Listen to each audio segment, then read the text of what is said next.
Let's talk a little bit about the risk, benefits, and alternatives of your electronic records. And oh, by the way, talking about electronic records and your websites, if you have a website, you must have your Notice of Privacy Practices posted on your website. That is a HIPAA requirement. Some of the offices that I work with is interesting because when I look at their Notice of Privacy Practices, they didn't pass muster under the 2003 regulation, much less the current HITECH. And I say that because you have no privacy officer listed, you have no contact for your office,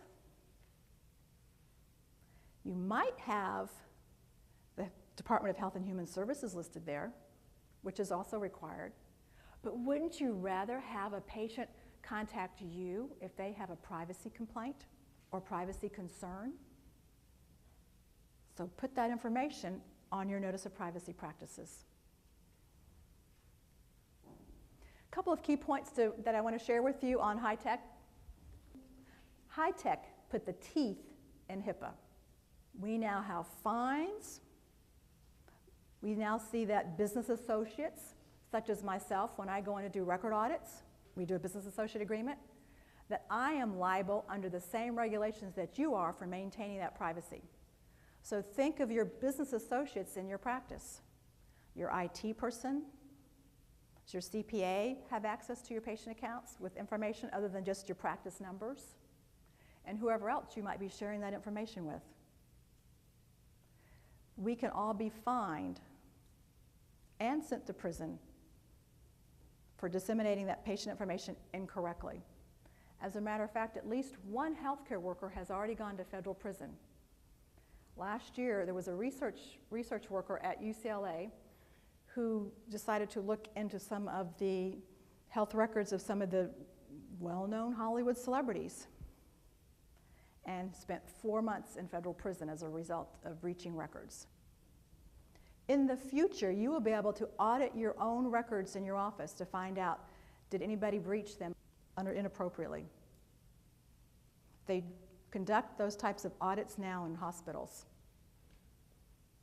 Disclosures, you will also be responsible for providing patients an accounting of the disclosures of who you've shared their information with, including treatment, payment, and operations. Those three things were exempt initially because HIPAA gave patients a greater right and access to their information. Not all the states had the same type of rights for patients, so this equaled the playing field.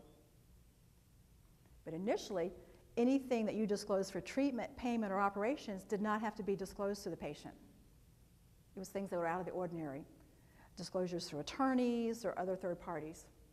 But now you have to be able to print and do a record audit on the disclosures of all your patient information over a period of time.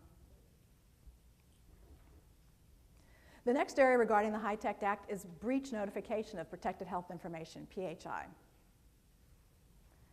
If you have a breach of protected health information that impacts more than 500 patients, you must, in addition to notifying the Department of Health and Human Services, the feds, you have to notify the local media. So the client that I told you about, they did damage control, contacted as many patients as possible. But can you imagine having to figure out who you're going to disclose to the media? Talk about some bad PR for your office, right? And the time frame for notifying the patients is within 60 days. That's at the federal level. Each state law may have something a little bit more stringent. So it's incumbent to know within your state, do we have 60 days or is it 30 days or is it 45 days? So it makes you think about the different areas of compliance with HIPAA, electronic records, and where we need to go for the future.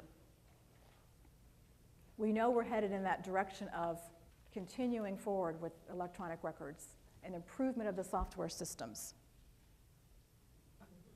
I wish you all the best in your chartless endeavors with your electronic records. We'll be around if you have any questions. Thank you for joining us today.